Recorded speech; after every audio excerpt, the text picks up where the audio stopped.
Have you had much time to drum in more defensive lessons since Friday night? Yeah, I think it's all we do. To be honest with you, I spoke to another Championship manager this morning and he said the exact same.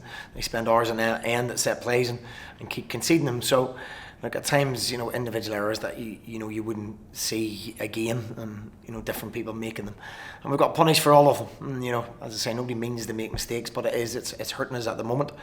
I mean, the 3 goals on Tuesday night were poor. We know that. And it's something we have to collectively, and I include myself in that. It's certainly not a blame game from me. It's a collective. Everything's a collective here. And we have to improve that. The law of averages says that we won't get punished for every individual mistake, but at the moment we are. When the boys showed a great spirit again, they come back. We probably should have had a penalty on Cole when he went through and put it over the bar because he got clipped from behind. And we hit the post ourselves, I think, from the exact same corner that we conceded. They done the same thing. So we're not having the rub of the green at the moment in terms of defensive. We can control a lot of that ourselves, and we aim to do that either with the individuals improving, or, as I said, eventually have to look at replacing them individuals. But I don't believe we're at that stage yet. We as a collective, we can be stronger, we can be braver, and be more vocal to help each other. So it isn't just about individual errors. You're saying that there's other things you can work on still. Yeah, you can control the ball. The amount of pressure that's put on the ball before it comes into your box, but. It seems to be when we play against very good football teams, we do really well because it's a really good football match. But long balls and long throws aren't banned in the game, so you have to learn to deal with them. And it's something we've been punished from at this moment in time. We've certainly got a big enough team. It's just about them decisions in that final third of the pitch, and they have to improve. And we'll continue to work on that. On the plus side, you're scoring goals amongst the highest in the league, in the division. I think we're actually the highest in the league. So, that suggests that that's not relegation form. Our conceding goals suggest that it needs to stop now, it needs to stop quickly. We can't wave a magic wand and make people go and head the ball. But, we work on it, we try and show people how to do it slightly differently, changing certain things from corners. The goals the other night, I think you can coach for the next 20 years and you won't change that, So the mistakes are being punished. That's, people make mistakes all the time at this level and don't get punished. We have been punished. But we don't make excuses about it. We hold our hands up.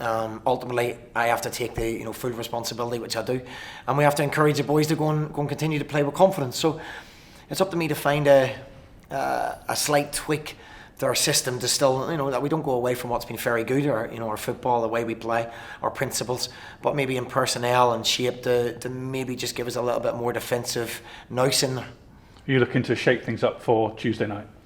Yeah, we'll make some changes. I've got a good squad. I've got boys that need opportunities. On the whole, the boys have done very well for me. They never give up.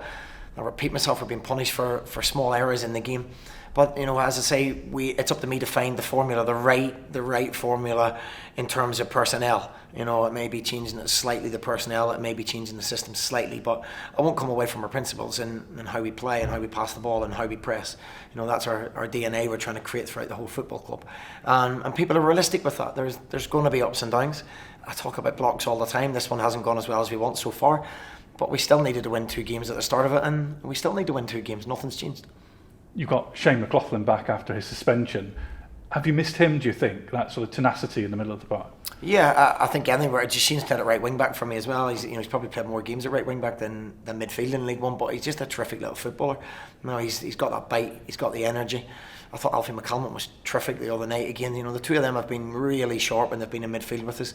So yeah, he adds wherever we play him, wherever we put him in, he adds that energy in abundance to the midfield. Cheltenham, again, similar to yourselves, similar to Burton, up and down starts of the season. Yeah, and you're going to get that at this level. I don't think there's anybody standing out. You see surprise results on Saturday with some of the top teams as well. It's just, who can make the least mistakes sometimes in games, and, we have to cut them out. There's a lot of good stuff, we have to remember there's a heck of a lot of good stuff, a lot of good performances. Cole scored again. Alfie McCallum's had a terrific performance. Jonah Junga back now is, right in contention to play. So there's a lot of good stuff. So you've got to be careful that you're not too negative on things, and embrace the good stuff and just tweak slightly what we do. And is it good that there's a game so soon after Friday, when you've got this Friday, Saturday or Tuesday combination? That's good in your situation, to put it right quickly. Yeah, I mean, it's non-stop. We've got more games between now and Christmas than we have done already. So we're still very, very early into a brand new squad, a brand new season. Everyone finding their feet, and I'll be honest, I'm surprised by how long the football's been in League One. The long throws and long balls. And we just need to adjust to that and still play our game. But definitely, we need to adjust to that. Injuries-wise, any more concerns? I think Aaron Wildig was limping near the end of the game. Aaron done his ankle as soon as he came on, so I feel sorry for him. He's just had no luck whatsoever. There's been 3 separate injuries now. A slight hamstring tweak, then he got ill, and now his ankle just when he gets back into the team. So I feel really sorry for him. You forget they're only kids, they're only young boys, and he's just not had the run of luck. So Alfie McLaughlin pulled out of training today, so he'll be a doubt. Ryan McLaughlin, we just have to assess and see whether he's fit enough to start. You'll be looking for a win, obviously, but a clean sheet would be nice. I get a clean sheet, we probably will win, because we score goals. I had a good friend sitting in the stand that said this could be about 4-4 tonight after the opening 3 or 4 minutes. So we want to keep some of the excitement, but we also want to shut up shop a little bit more. We're too open at times, too cavalier. And as I say, perhaps that's personnel, perhaps it's system, and it's up to me to tweak that and get that right. But yeah, a clean sheet would be very, very welcome. And that's not just the back boys, that's everybody. That's absolutely everybody. The work rate starts at the front. You can stop the ball going, the front men do the midfielder's job, the midfielders do the back men's job, and so forth. And we need to be a little bit better at that.